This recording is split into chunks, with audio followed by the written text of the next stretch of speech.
Mr. Speaker, may I be allowed for a few questions to the distinguished Honorable Ega Erice? Pwede ba yung ganito? About face ako. Nag-interpolate ako. Thank you. Anyway, may president na to. Dito si Kong Nonoy noon. Andun ako sa likod eh. But I was still allowed to interpolate him. Anyway, I can view him from the LED. Or you want me to switch podium, Mr. Speaker? Go ahead, Honorable Marcoleta.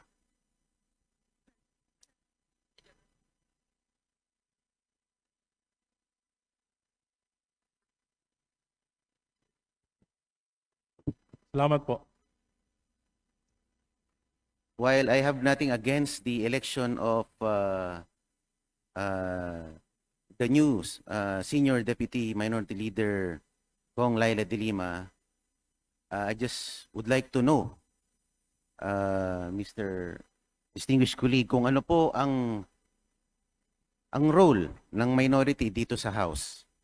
Di po ba tayo ay mga fiscalizers dito sa Kongreso, Ginoong Speaker, distinguished colleague? We should provide responsible check and balance. At pinapatunayan ko po sa inyo at sinusumpa ko sa inyo na sa aking ilang panahon sa minorya ay pinilit ko po na maging fair, ngunit maging totoo sa aking mga sinasabi. Batay na rin sa aking karanasan bilang panlima ko na pong termino dito sa Kongreso. And I've been serving the government for the last 50 years.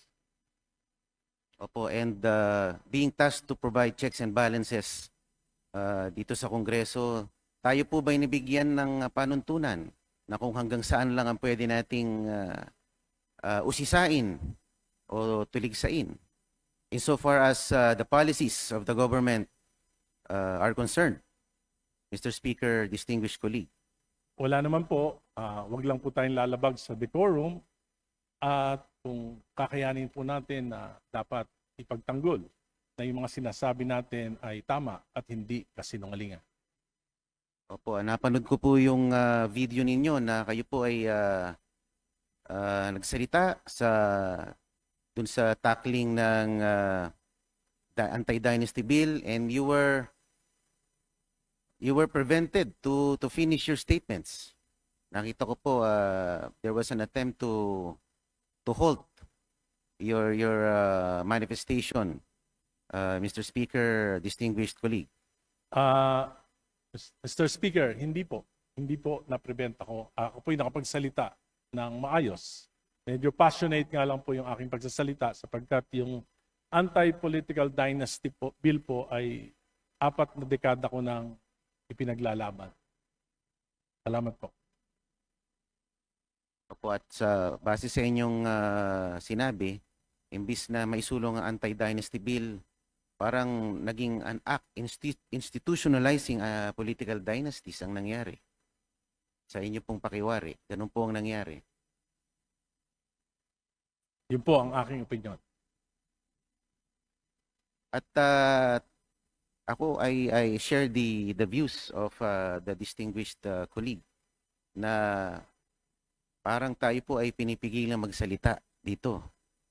At yun din po ang karanasan ng aking ama nung siya po ay tinanggalan ng 5 memberships sa komite dahil siya po ay nagsalita.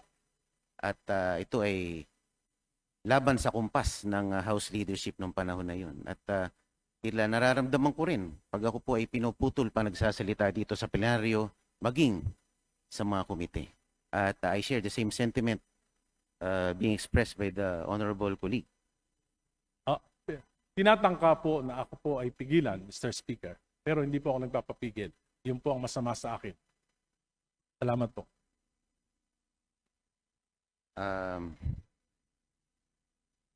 Yung po bang pagiging Senior Deputy Minority Leader, meron po bang itong kaakibat na mga kondisyones para kayo italaga sa posisyong iyon? Wala naman po at nagpapasalamat nga po ako sa ating minority leader dahil pinaglaban tayo hanggang sa huli. At maluwag naman po sa aking kalooban na bumitaw sa aking posisyon. At binanggit ko lang po ito upang sa ganon ay hindi na maulit.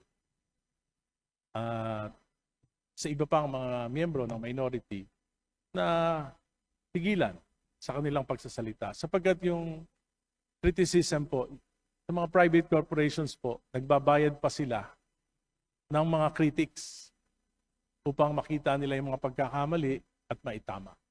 Para sa akin po, yung aking mga criticisms, bagamat matalim, ay may layunin na maitama yung mali, lalo na kung para sa kapakinabangan ng pamahalaan at ng ating mamamayan. Sinabi po kanina thank you, Madam Speaker, distinguished colleague. Sinabi po kanina ng ating Deputy Speaker na hindi po nakialam in any way ang mayorya sa inyong pagkakatanggal bilang Senior Deputy Minority Leader. But consider the timing nung kayo po ay nagsalita sa komite on suffrage. Kayo po ay agarang pinatawag ng House Leadership. Ano po kaya ang pangitain yun? Ano po kaya ang ibig sabihin nun? Kung wala talagang pakialam ang House Leadership. Sabi ko nga po, hindi lang naman ngayong administrasyon na ito, maging ng mga nakaraang administrasyon, talaga pong mayroon ng sistema na pinakikialaman. Noong panahon po ni Pangulong Duterte, magkakasama po kami ni late Edsel Lagman. Kaya nga po kami nagpetisyon pa sa Korte Suprema dahil minaniobra noon na ang maging minority leader ay mga miyembro ng majority. Dahil supermajority, kayang-kaya po na mag-ipon ng ilang mga miyembro para gawing minority. Kaya po ang tawag sa amin noon, Magnificent Seven. Pipito lang po kami, pero kami yung talagang nagpo-provide ng check and balance noong panahon ni Pangulong Duterte. So, ngayon po, nakikita ko pa rin yung ganitong sistema.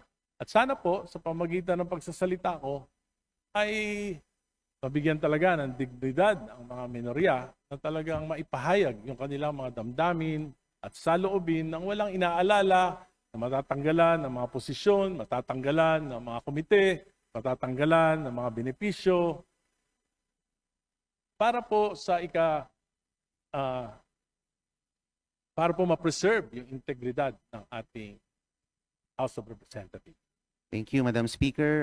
Distinguished colleague, ako po ay patapos na rin sa aking interpellation, Madam, bago ako pagtangkang putulin muli. Anyway, Madam Speaker. Just for the record, wala pong nagpuputol sa iyo. Hindi po kasi In fact, the time that was given was only 10 minutes. We have now extended it to 31 minutes and 35 seconds. Please proceed. Yes, ma'am. Madam Speaker. Yun lang naman po. I share the same sentiment being aired by the one of the stalwarts of the Liberal Party na nagugustuhan na rin ng mga DDS dahil sa kanyang pagtayo sa mga issues na maaaring baka tumakbo na rin, na pwedeng tumakbo sa lineup ni BP Sara sa 2028. Hindi po ako tatakbong senador, baka madagdagan pa po yung kulang ang kaalaman sa Senado.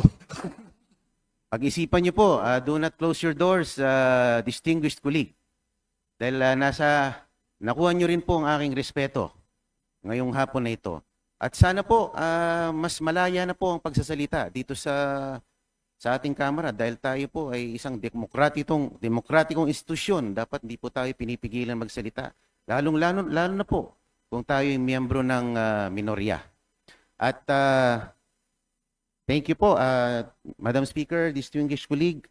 Finally, nakakilala po ako ng isang true member ng minority. Maraming salamat po at magandang hapon. Majority Madam Leader. Speaker, I move to recognize the Honorable Toby Chanco for his interpellation. The Honorable